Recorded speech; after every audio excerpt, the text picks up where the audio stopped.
शुरू करते हैं। हम एनसीईआरटी का जो है बायोलॉजी का शुरू करने जा रहे हैं। अध्याय 7 है जो कि पाचन एवं उत्सर्जन तंत्र है। समझ गए? इससे पहले मैं बता दूं कि जिनको हिस्ट्री, ज्योग्राफी, पॉलिटिकल और फिजिक्स, केमिस्ट्री का जो प्लेलिस्ट नहीं मिल रहा है, तो मेरे डिस्क्रिप्शन में पुराने वाले डिस्क्रिप्शन वीडियो जाइए, उसमें डिस्क्रिप्शन में दिया हुआ लिंक है। हिस्ट्री का, ज्योग्राफी का, ये सब का, और नए वाले में भी डिस्क्रिप्शन में दे दूँगा, लिंक दे दूँगा, मतलब प्लेलिस्ट का। हिस्ट्री, ज्योग्राफी का, एनसीईआरटी का जो पढ़ाया हुआ है, ठीक है? तो ज़रूर दे दूँगा, आप ज़रूर जाइए, मेरे डिस्क्रिप्शन को चेक कीजिए, आपको मिल जाएगा। ठीक है ना? और टेलीग्राम को ज्वाइन कर लीजिए, आपको उस पे लिंक दे दिया जाता है। नहीं मिल रहा है ये पढ़ाया हुआ, वो जाकर डिस्क्रिप्शन में चेक करिएगा। नहीं आपको दिख रहा है तो कमेंट करिएगा, मैं उसका लिंक आपको डिस्क्रिप्शन में बाद में दे दूँगा। पहला क्वेश्चन क्या है? पाचन एवं पाचन तंत्र से संबंधित असत्य कथन। असत्य कथन मतलब इसमें गलत कौन है ये बताना है। तो असत्य तो पहला ही क्वेश्चन है, क्यों? क्योंकि ग्रहण किया गया भोजन ग्लूकोज, वसीय अम्ल तथा अमीनो अम्ल के जटिल मिश्रण के रूप में होता है। यही तो गलत है, जटिल मिश्रण के रूप में कैसे होगा, है ना? हाँ, बी सही है। पाचन ग्रहण किए गए भोज्य पदार्थ को सरल एवं घुलनशील अणुओं में परिवर्तित करने की क्रिया है, ये बात सत्य है। पाचन तंत्र के अंतर्गत आहार नाल तथा पाचन ग्रंथि जो होता है शामिल की जाती है, ये भी बात सत्य है। तो ये दोनों सत्य है, इसलिए असत्य है ये दोनों, क्योंकि असत्य पूछ रहा है ना, सत्य पूछता तो बी और सी सही होता और डी भी सही है। भोजन का अधिकांश पाचन जो है बचे हुए भोज्य पदार्थ का अवशोषण छोटी आंत में होता है। छोटी आंत का, बड़ी आंत का ऐसा भूमिका नहीं होता ना, इसलिए। चलिए बात करते हैं, इस पे डिटेल की बात करते हैं। तो आप तो जान गए पहला गलत है। अब देखिए, ग्रहण किया गया भोजन जो है हम लोग कैसे लेते हैं? कार्बोहाइड्रेट, वसा के रूप में लेते हैं तथा प्रोटीन के। ठीक है? तो हम लोग ग्रहण क्या करते हैं? भोजन के रूप में ग्रहण क्या करते हैं? कार्बोहाइड्रेट, वसा और प्रोटीन करते हैं। ठीक है? तो कार्बोहाइड्रेट, वसा तथा प्रोटीन के बड़े एवं जटिल अणुओं के रूप में होता है। भोजन जो है कार्बोहाइड्रेट, वसा, प्रोटीन के क्या होते हैं? बड़े अणुओं के रूप में होता है, जिसे विभिन्न रासायनिक अभिक्रियाओं एवं एंजाइमों की सहायता से ग्लूकोज, वसीय अम्ल तथा अमीनो अम्ल के छोटे एवं सरल अणुओं में परिवर्तित कर दिया जाता है। ये परिवर्तित कर दिया जाता है, ये नहीं था कि डायरेक्ट ग्लूकोज और वसीय अम्ल और अमीनो अम्ल लेते हैं हम लोग, नहीं ना। कार्बोहाइड्रेट, वसा, प्रोटीन हम लोग लेते हैं, उसके माध्यम से क्या होता है कि रासायनिक अभिक्रिया होगा। रासायनिक अभिक्रिया होगा तो रासायनिक अभिक्रिया चाहे एंजाइम के रूप में सहायता लेते हैं, और सहायता के रूप में हम लोग ग्लूकोज, वसीय अम्ल और अमीनो अम्ल का छोटा एवं सरल अणु के रूप में परिवर्तित कर देते हैं। यही सबसे बड़ी बात है, समझ गए? चलिए, ये तो हम जान गए। दूसरा प्रश्न की बात करते हैं। दूसरा क्या है कि पाचक एंजाइमों एवं उससे संबंधित अंगों का अशक्त समूह है। अशक्त समूह कौन सा है? तो हमारा डी ही तो अशक्त समूह है। तो ये ऑप्शन नंबर डी जो है गलत है। अब क्यों गलत है, चलिए हम जानकारी लेते हैं। ट्रिप्सिनोजेन नामक एंजाइम अग्नाशय मतलब पैनक्रियाज से स्रावित होता है। तो किससे होता है? अग्नाशय से होता है, ना कि आपके पित्ताशय से मतलब पीठ से होता है। तो पित्ताशय से नहीं होता है ये एक तरह से क्या है? एंजाइम है। कौन? ट्रिप्सिनोजेन जो है एक एंजाइम है और ये अग्नाशय से स्रावित होता है। ठीक है, ये क्लियर हो गया। अब अगर बात करें तो एंजाइम जो है प्रोटीन होते हैं। एंजाइम जो हैं वस्तुतः प्रोटीन होते हैं, जो जैव उत्प्रेरक के रूप में जैव रासायनिक क्रियाओं को क्या करते हैं? उत्प्रेरित करते हैं। क्या करते हैं? उत्प्रेरित करते हैं, अथवा उनकी क्या करते हैं? गति बढ़ाते हैं। तीसरा प्रश्न सुनिए। निम्नलिखित में से कौन सा एंजाइम ग्लूकोज को इथेनॉल में परिवर्तित करता है? बताइए। तो कौन सा एंजाइम जो है ग्लूकोज को इथेनॉल में परिवर्तित करता है? तो वो है जाइमेज। क्या होता है? जाइमेज जो होता है ये इथेनॉल में परिवर्तित करता है। ये क्लियर हो गया। अब बात करते हैं कि जाइमेज जो होता है, जाइमेज नामक क्या होता है? एक एंजाइम है। जाइमेज भी क्या है? एंजाइम है, ये जरूर ध्यान रखना है। और पूछ देता है कि जाइमेज जो आप देख रहे हैं वो क्या है? तो एक एंजाइम होता है। एंजाइम ग्लूकोज मतलब शर्करा में के इथेनॉल एवं कार्बन डाइऑक्साइड में क्या होता है? किण्वन को प्रेरित करता है। किण्वन को क्या करता है? प्रेरित करता है। अब कैसे करता है? तो देखिए ग्लूकोज का सूत्र दे दीजिए। अगर तो ग्लूकोज का सूत्र याद कीजिए, तो ग्लूकोज का सूत्र क्या होता है? C6H12O6 होता है ना? 6H12O6 बता दिएगा, मतलब C6H12 और O6 बता दिएगा, जो कि ग्लूकोज का सूत्र है। और जाइलम है, तो जाइलम मतलब क्या है? एंजाइम है। तो एंजाइम जो है बीच में है, इसका जो है एरो आप देख रहे हैं, तो इथेनॉल और कार्बन डाइऑक्साइड, तभी तो ये परिवर्तित होगा, है ना? परिवर्तित होगा तभी। तो देखिए इसको तोड़ा गया है ग्लूकोज को कैसे? तो 2C2H5OH प्लस CO2, यही हो गया इथेनॉल प्लस कार्बन डाइऑक्साइड। उसके साथ किण्वन करेगा, मतलब और उसके साथ किण्वन करने के बाद हो जाएगा। और ग्लूकोज क्या है? शर्करा है ना? चलिए, चौथा प्रश्न क्या है? निम्नलिखित में से कौन पाचक एंजाइम नहीं है? तो कौन पाचक एंजाइम नहीं है? तो ऑप्शन नंबर बी, गैस्ट्रिन। ठीक है, गैस्ट्रिन। गैस्ट्रिन एंजाइम नहीं बल्कि हार्मोन है। तो आपसे पूछेगा गैस्ट्रिन क्या है? तो ये हमारा एंजाइम नहीं है, हार्मोन है। देखिए एंजाइम क्या है? लाइपेज एंजाइम है। ट्रिप्सन, जो ट्रिप्सन बोले, है ना, ये भी एंजाइम है। एमाइलेज, ये भी एंजाइम है। ये सब हम जानते हैं, लेकिन गैस्ट्रिन एंजाइम नहीं है, ये ज़रूर ध्यान रखना होगा। और जो गैस्ट्रिन है, जो आमाशय तथा ग्रहणी, आमाशय या ग्रहणी से स्रावित होता है। तो हार्मोन्स कहाँ से स्रावित होता है? तो आमाशय, हमारे स्टमक से होता है। क्या होता है? स्रावित होता है। कौन? गैस्ट्रिन। और गैस्ट्रिन एंजाइम नहीं है, हार्मोन है। बस इतना जरूर ध्यान रखना। और ये कहाँ से होगा? आमाशय से स्रावित होगा। स्रावित मतलब निकलता है, स्रावित होता है, उसमें प्रवाहित होता है, इस तरह से बोलिएगा। ये हार्मोन से निकलता है, ये बताना है। शेष सभी विकल्प एंजाइम है। तो सभी विकल्प, जैसे ट्रिप्सिन, ट्रिप्सिन जो है अग्नाशय से स्रावित होता है, जो कि हम पढ़ चुके थे, जो कि नोजेन बोलते हैं इसे, ट्रिप्सिन नोजेन बोलते हैं, है ना? तो ये हो गया। प्रोटीन अमीनो अम्ल में तोड़ता है ट्रिप्सिन, ये आप जान लीजिए। एमाइलेज आप देख रहे हैं, सी नंबर ऑप्शन, जो कि लार ग्रंथि तथा अग्नाशय से स्रावित होता है। तो किससे होता है? लार ग्रंथि अग्नाशय से स्रावित होता है। लार ग्रंथि तथा अग्नाशय से स्रावित होता है एमाइलेज।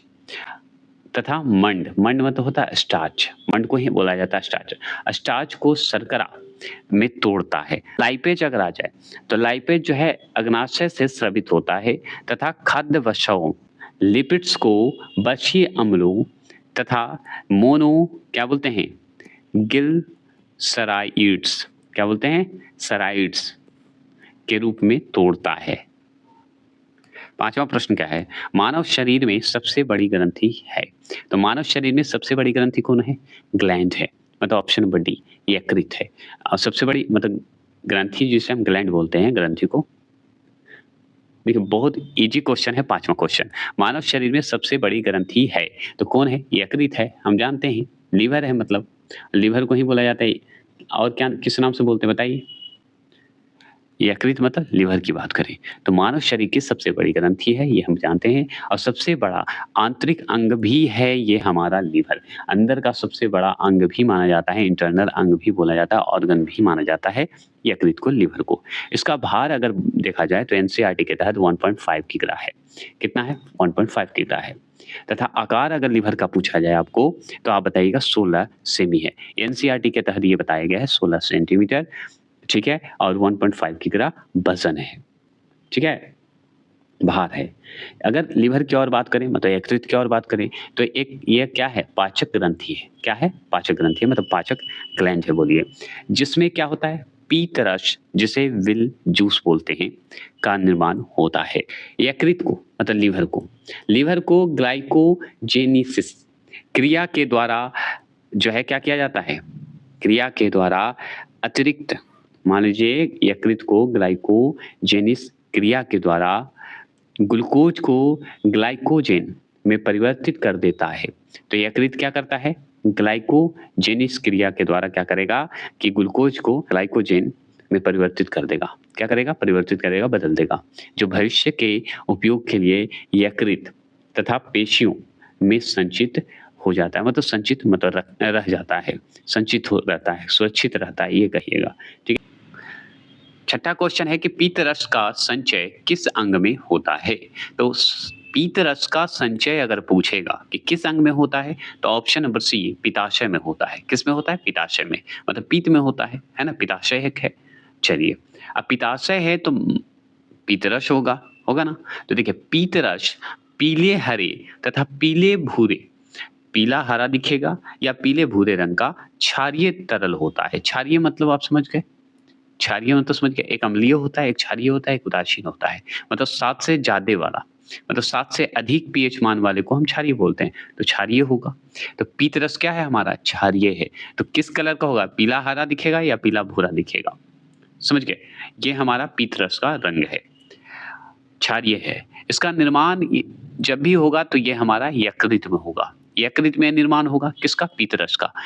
यकृत किसे बोलते हैं? लीवर को बोलते हैं, ये आप जानते हैं। परंतु संचय की अगर बात करें, संचय की बात करें तो ये पित्ताशय, सिंपली बोलते हैं गॉल ब्लैडर में, गोल ब्लैडर बोलते हैं हम लोग सिंपली। ठीक है, याद करने के लिए हम लोग बोलते हैं कि गोल ब्लैडर में पथरी हो गया, सुने होंगे आप, है ना? में होता है, तो पित्ताशय में होता है।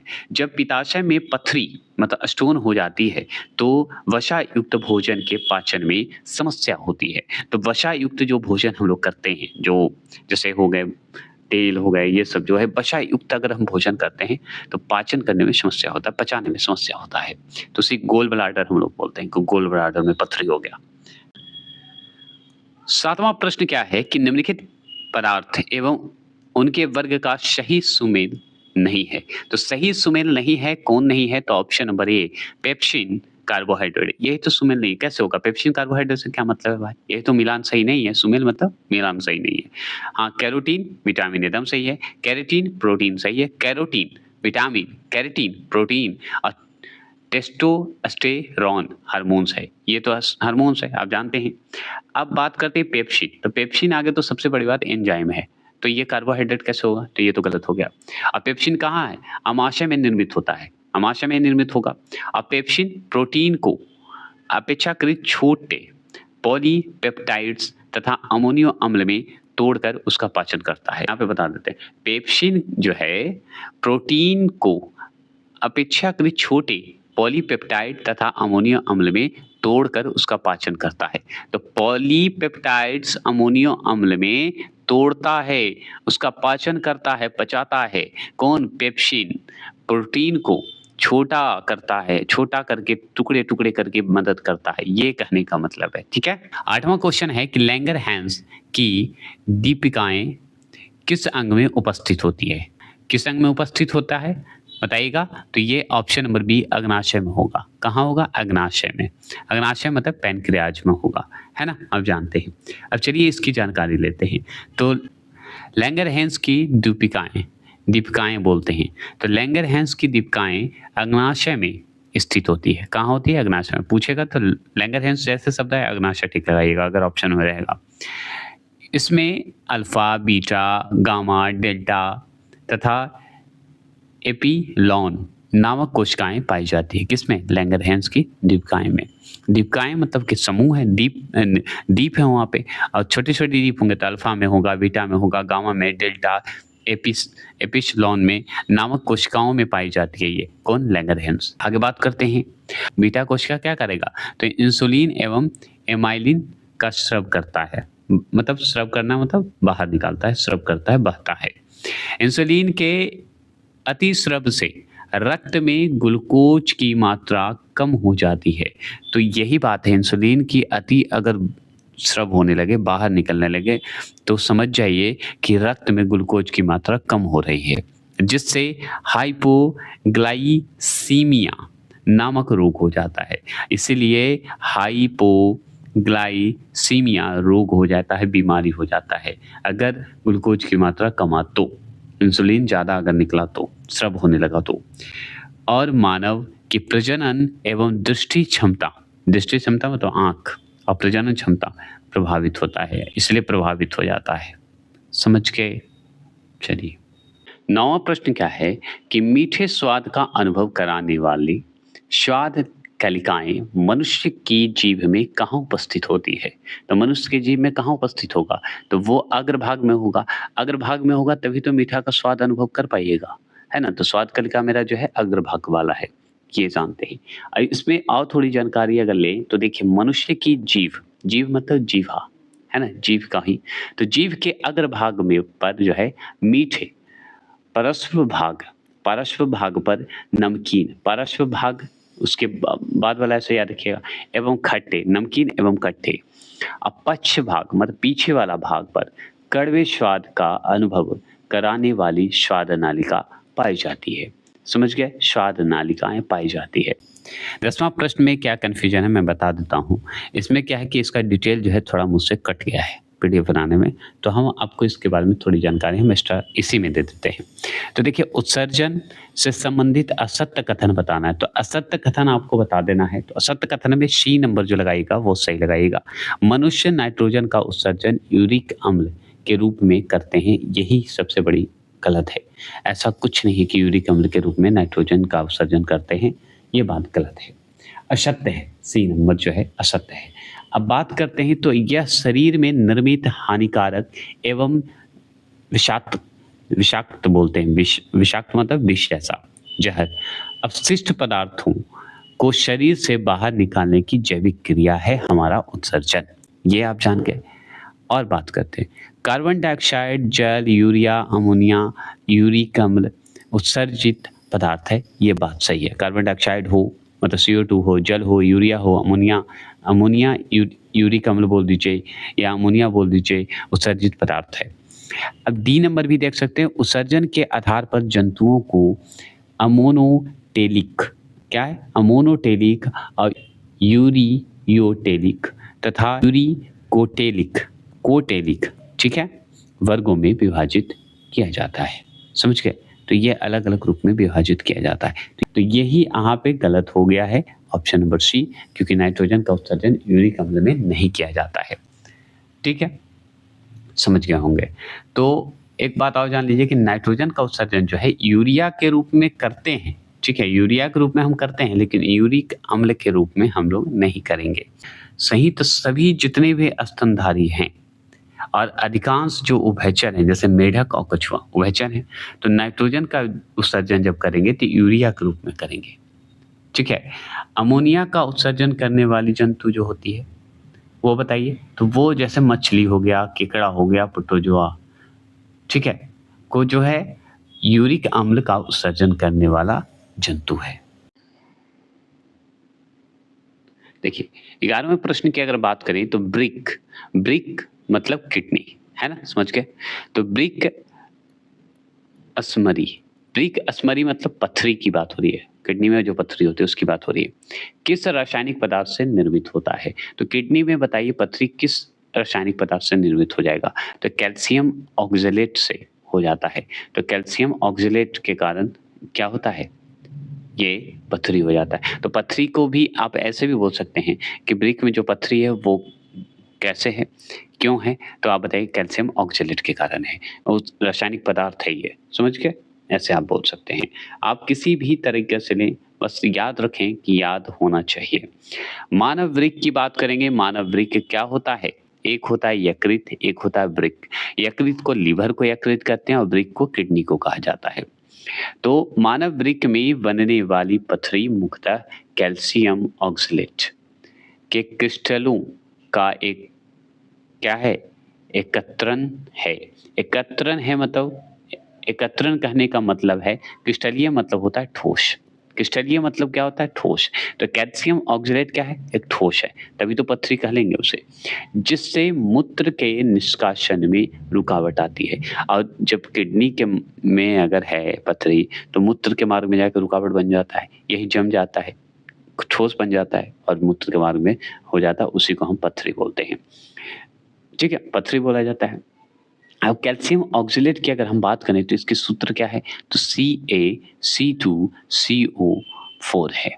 ठीक है, ठीक है। 12वां प्रश्न को सुनिए। एक वयस्क स्वस्थ मनुष्य द्वारा एक दिन में उत्सर्जित मूत्र की मात्रा है उसे, है ना?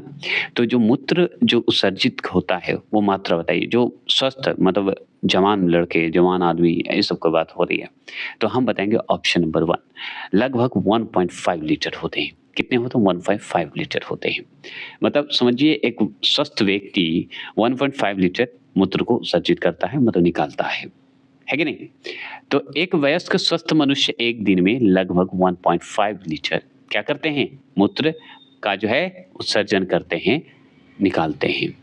मूत्र हल्का पीला, पारदर्शी, गंधयुक्त तथा अम्लीय व जलीय द्रव है। तो मूत्र का अगर रंग पूछे तो आप जानते हैं, तो ये सब पढ़ने की आवश्यकता नहीं, आगे चलते हैं। जलीय द्रव है, जिसका औसत पीएच मान, हाँ, ये पूछता है कि मूत्र का पीएच मान कितना होता है, तो हम बताएँगे एवरेज 6.0 मतलब 6 बताइएगा, पीएच मान 6 बताते हैं। मूत्र में मुख्यतः अगर पूछे जल, मूत्र में अगर जल पूछे तो 95%, यूरिया पूछे तो 2%, प्रोटीन, वसा, शर्करा मतलब ग्लूकोज, शर्करा मतलब ग्लूकोज, अन्य कोलाइड्स जो है 1.3%, यूरिक अम्ल अगर पूछे तो 0.03% और कैल्शियम पूछे तो 0.015% मतलब 15% आदि उपस्थित होते हैं। तो ये सब बहुत इंपॉर्टेंट है। फिर से ध्यान से सुनिए, एक बार रिपीट करता हूँ। अगर पूछे मूत्र का पीएच मान पूछे तो आप बताइएगा 6 बताइएगा। क्या बताइएगा? पीएच मान 6 बता दीजिएगा। अब बताइएगा कि इसमें मूत्र में बताइए क्या-क्या होता है? तो आगे तो जल होता है, तो जल कितना प्रतिशत होता है? तो 95% होता है। यूरिया कितना प्रतिशत? 2% होता है मूत्र में। प्रोटीन, वसा, शर्करा, शर्करा मतलब ग्लूकोज को ही बोला जाता है और अन्य जो कोलाइड्स होते हैं, वो 1.3% होते हैं। कितने होते हैं? 1.3% होते हैं। यूरिक अम्ल पूछे तो 0.03% होता है और कैल्शियम भी होता है मूत्र में, तो 0.015% है, मतलब 1.5% है। समझ गए? चलिए, 13वां प्रश्न है कि मानव शरीर में रक्त के शुद्धिकरण की प्रक्रिया को कहते हैं। तो मानव शरीर में जो रक्त का शुद्धिकरण होता है, उस प्रक्रिया को क्या कहेंगे? तो हम डायलिसिस कहते हैं। डायलिसिस कहा जाता है भाई, रक्त की अगर शुद्धिकरण हो, मतलब किडनी जो होता है, देखते होंगे कि किडनी खराब होता है तो डायलिसिस की बात करता है ना? तो वही है, शुद्धिकरण वही होता है, तो वही बात होगा। अब देखिए, मानव शरीर में रक्त के शुद्धिकरण की प्रक्रिया को हम और भी शब्द में बोला जाता है, अपोहन बोलते हैं। क्या बोलते हैं? अपोहन, अथवा अपोहन को ही बोला जाता है डायलिसिस। क्या बोलते हैं? डायलिसिस। समझ गए? ये ध्यान रखना होगा। मानव शरीर में अगर बात करें तो एक जोड़ी क्या होता है? वृक्क होता है। एक जोड़ी वृक्क होता है मतलब किडनी होता है, किडनीज़ को बोलते हैं। एक जोड़ी होता है मतलब दोनों साइड में होता है, तो एक जोड़ी हो गया। 2 है तभी एक जोड़ी होगा। चप्पल जैसे होता है, एक जोड़ी तो नहीं एक वो नहीं पहन सकते, एक जोड़ी पहनेंगे मतलब एक दोनों पैर में पहनिएगा, ये है। तो किडनीज़ होते हैं जो रक्त का शुद्धिकरण करते हैं। क्या करते हैं? रक्त का शुद्धिकरण करते हैं। यह रक्त में उपस्थित फॉस्फेट क्या होते हैं? फॉस्फेट। रक्त में क्या उपस्थित होता है? फॉस्फेट, याद रखिएगा, फॉस्फेट व नाइट्रोजन यौगिक यूरिया तथा यूरिक अम्ल को अलग करता है। तो यही रक्त का शुद्धिकरण अगर आपसे पूछ रहा है, इसमें क्या होता है? फॉस्फेट व नाइट्रोजन यौगिक को अलग करता है, यूरिया और यूरिक अम्ल को अलग करने का काम करता है हमारा, तभी तो सही हो पाएगा, है कि नहीं? अब देखिए, और भी बात करेंगे तो रक्त के क्या करते हैं? पराशरणीय दाब को नियमित करता है। जब कभी वृक्क रक्त को शुद्ध नहीं कर पाता है तो कृत्रिम अपोहक मतलब होता है कृत्रिम डायलिसिस कहिए का प्रयोग किया जाता है। ठीक है, आर्टिफिशियल कहिए, होता है ना, डायलिसिस होते हैं, उसी को कहते हैं। यहाँ पे 14 प्रश्न क्या था जो मैंने अल्कोहल को निराविशन मतलब डिटॉक्सिफिकेशन के लिए उत्तरदायी अंग है, ऑर्गन है, तो हमारा लीवर है। तो सुन लीजिए, तो निराविशन का मतलब ही होता है कि लीवर जो हमारा है वो बेचारा बहुत अच्छा है, वो बेचारा खराब भी हुआ तो बच जाता है, वो बेचारा अलग अलग पार्ट में सबको बांट देता है, जो आप पीजिए, है ना, उससे भी अपने आप को बचाता है। अगर वो खराब हुआ तो समझिए कि अंत होना शुरू हो जाता है। लेकिन बेचारा में यही खासियत है कि खराब होता है लीवर तो बेचारा ठीक हो जाता है कि नहीं? तो लेकिन लीवर पे इसीलिए तो ध्यान दिया जाता है। मान लीजिए कि यकृत का एक महत्वपूर्ण कार्य क्या है, मतलब लीवर का क्या कार्य है? यही बात हो रही थी ना, जो कि मैंने बताया कि अगर ये बेचारा का कार्य अगर है, खराब हो रहा है तो भी बनना है, नहीं खराब है तो भी बेचारा को चलना है, तो बेचारा लीवर जो है स्वयं अपने आप चलता है। तो लीवर एक महत्वपूर्ण कार्य है, मतलब लीवर का एक महत्वपूर्ण कार्य है, यकृत का महत्वपूर्ण कार्य है निराविशन। निराविशन का मतलब होता है कि जहर को बाहर बेचारा निकाल देगा, शुद्ध आपको कर देगा या उसे अलग-अलग भाग में बाँट देगा, आप जो खाइएगा, ठीक है? उसी को डिटॉक्सिफिकेशन कहते हैं, या आप जैसे बोल सकते हैं डिटॉक्सिफिकेशन बोल दीजिए। यह रक्त में उपस्थित, जो रक्त में मतलब हमारे ब्लड में जो उपस्थित, जैसे अमोनिया उपस्थित होता है, उपापचयी अवशिष्टों मतलब मेटाबॉलिक जो वेस्ट होते हैं, वो सब उपस्थित होते हैं। औषधि जो हम लोग खाते हैं, दवाई खाते हैं, वो भी उपस्थित होता है कभी-कभी, होता है कि नहीं? या अल्कोहल जो पीते हैं, वो भी होता है। और रसायनों को मतलब यकृत क्या कर रहा है देख रही है, देखिए क्या कर रहा है, अमोनिया, मेटाबॉलिक, औषधि, अल्कोहल तथा रसायनों को अलग कर देता है। यही काम है मेरा लीवर का। लीवर बेचारा इतना अच्छा है कि बेचारा विष को बाहर निकाल देता है और दूसरी चीज़ है कि सबको अलग-अलग करके स्थान पे पचा लेता है बेचारा। लीवर का काम ही है, स्रव कर देता है बेचारा पित्तरस के रूप में। ऐसे याद रखिएगा, ताकि वह शरीर के बाहर उत्सर्जित किया जा सके, कि बाहर उत्सर्जित हो जाइए और जाके बाहर अपना शरीर से निकल जाइए। अल्कोहल पीते हैं, देखते हैं, तो अल्कोहल भी बेचारा एक समय के बाद पचा लेता है, क्या कर सकता है? लेकिन सबको अलग-अलग भाग में बाँट देता है। दवाई खाने वाले व्यक्ति को अलग-अलग, लीवर बेचारा सोचिए क्या काम नहीं करता, अगर लीवर नहीं है, समझिए अंतिम समय तय है। तो इसलिए लीवर को सुरक्षित रखिए, अच्छे से रहिए और बाहरी खानों पे ध्यान कम रखिए। जो कर रहा हूँ, जिसे जो खाना है खाते रहिए, स्वतंत्र हैं जीवन में। 15वां प्रश्न क्या है सुनिए। अंग तथा उनसे उत्सर्जित अपशिष्ट पदार्थों का गलत समूह है। ये सबसे ज़्यादा इसमें है कि गलत आपको छाँटना है। तो गलत समूह कौन-सा है? तो ब्रिक क्या है? यूरिया एवं जल का उत्सर्जन है। क्या ये सही है? तो एकदम सही है। फेफड़ा का बताइए। तो फेफड़ा कार्बन डाइऑक्साइड व जल वाष्प का उत्सर्जन करता है, एकदम सही है। यकृत जो है गड़बड़ है, यही गलत है, सी गलत है क्योंकि शिवम, ठीक है? शिवम बोलते हैं। अमोनिया अम्ल का उत्सर्जन, यही तो गलत है, अमोनिया अम्ल का उत्सर्जन। चलिए हम इसके बात करते हैं लीवर का, यही गलत है।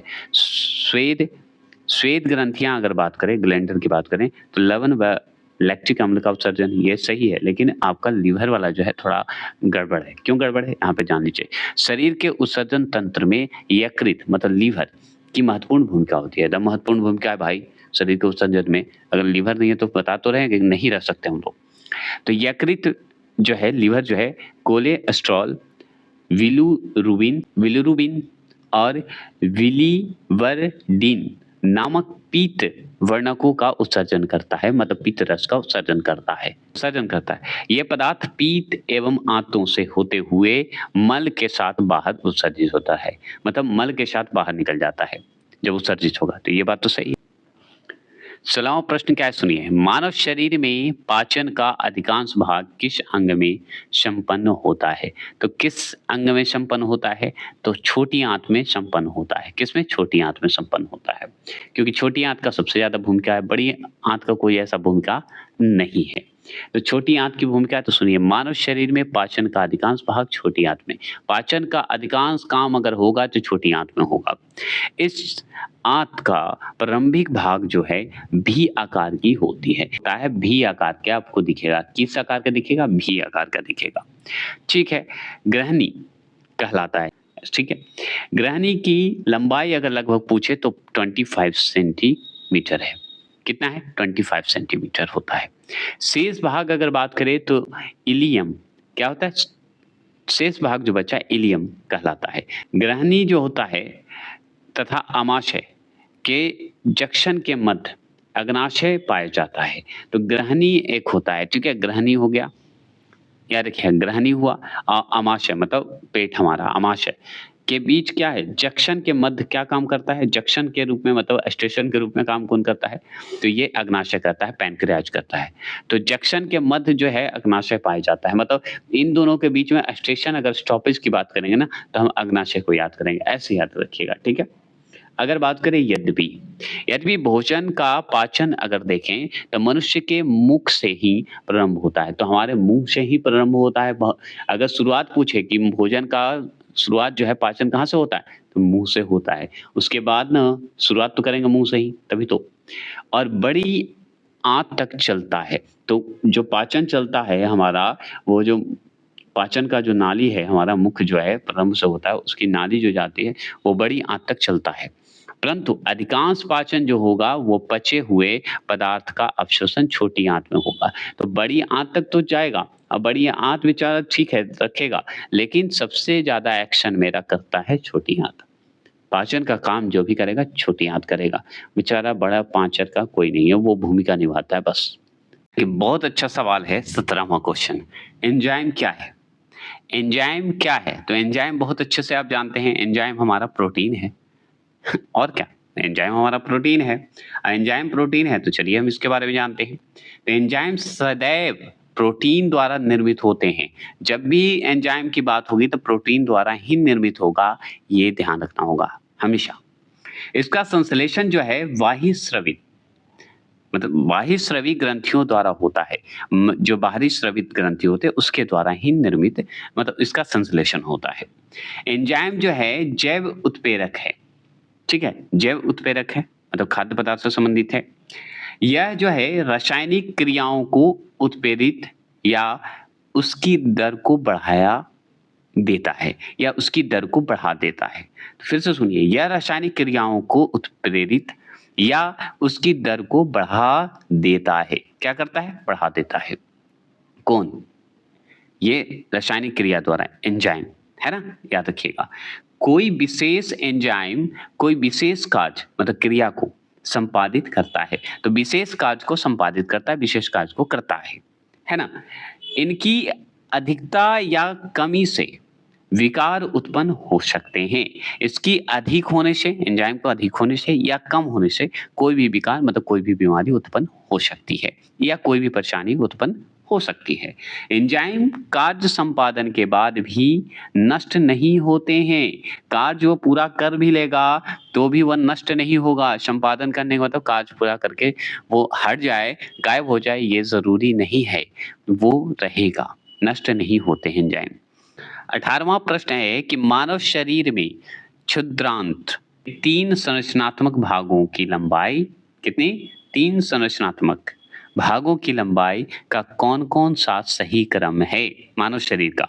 तो हम बहुत अच्छे से जानते हैं श्वसन, मतलब श्वसन तंत्र बोलिए, श्वसन भी बोल सकते हैं, मध्यातंत्र बोल सकते हैं और ग्रहणी बोल सकते हैं। ये 3 हो, तंत्र लगा दिए क्योंकि इसमें हम त को हटा दिए, तंत्र कर दिए, ठीक है, ऐसे याद रखिएगा।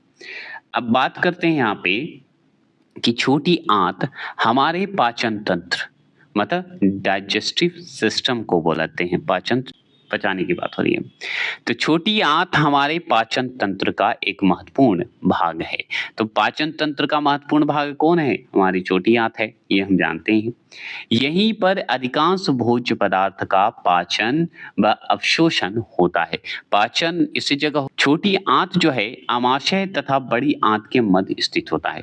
तो आमाशय मतलब पेट और बड़ी आंत के मध्य होगा, ये दोनों के बीच में क्या होता है? छोटी आंत।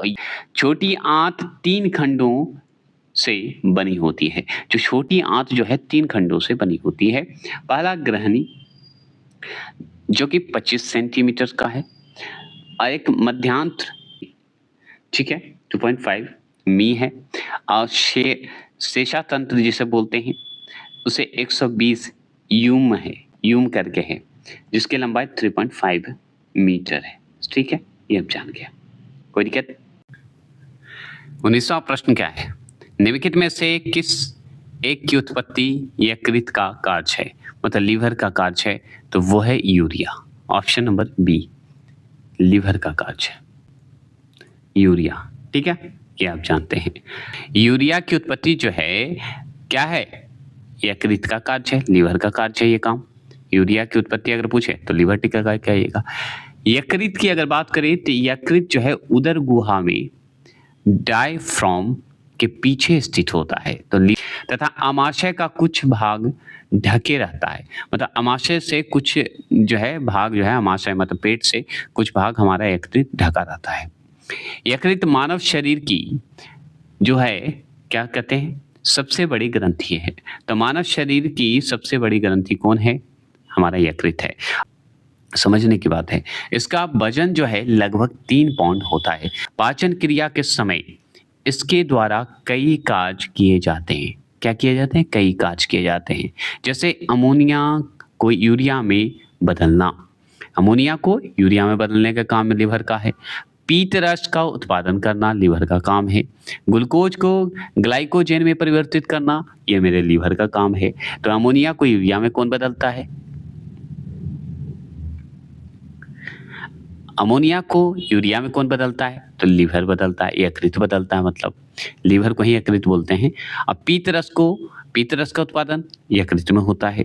ग्लूकोज को ग्लाइकोजन में परिवर्तित करने का काम लीवर का काम है। तो बेचारा का तो बहुत काम है, इसलिए सबसे बड़ी ग्रंथि भी तो है मानव शरीर का, है कि नहीं? 20वां प्रश्न और पाचन तंत्र का अंतिम प्रश्न है। क्या है? पाचन तंत्र का अंतिम प्रश्न है। मानव गुर्दे, गुर्दे मतलब किडनी को ही कहते हैं। तो मानव गुर्दे में बनने वाली पथरी प्रायः बनी होती है। गुर्दे को ही किडनी, किडनी को ही वृक्क कहते हैं, ये आप जानते हैं। और इसमें जो है पथरी बनता है वो हम जानते हैं कैल्शियम, कैल्शियम ऑक्सलेट का होता है। यही तो ऑप्शन नंबर ए होगा, यही सही होगा। मानव शरीर की बात हो रही है, मानव शरीर में मानव गुर्दे की बात हो रही है। तो मानव गुर्दे मतलब मानव का किडनी की बात हो रही है। तो मानव के किडनी में बनने वाली पथरी प्रायः खनिज लवण मतलब कैल्शियम ऑक्सलेट की बनी होती है। तो खनिज लवण की बनी होती है मतलब कैल्शियम ऑक्सलेट की बनी होती है। जब खनिज लवण वृक्क को क्या करता है? पेलीवश करता है। पेलीवश में जमा होकर स्टोन मतलब पथरी का रूप धारण करता है। तो वृक्क के पेलीवश में जमा होकर पथरी बन जाता है या रूप धारण कर लेता है। तो मूत्र के रास्ते में रुकावट आ जाती है। तो मूत्र करने में, पेशाब करने में रुकावट तो बन ही जाएगा, है कि नहीं? परिणाम स्वरूप अगर देखा जाए, इसका परिणाम देखा जाए तो मूत्र विसर्जन के समय असहनीय पीड़ा भी होता है। नहीं तो नरेगा भी नहीं है, ये आप जान लीजिए। तो चलिए मिलते हैं। जय हिंद, जय भारत।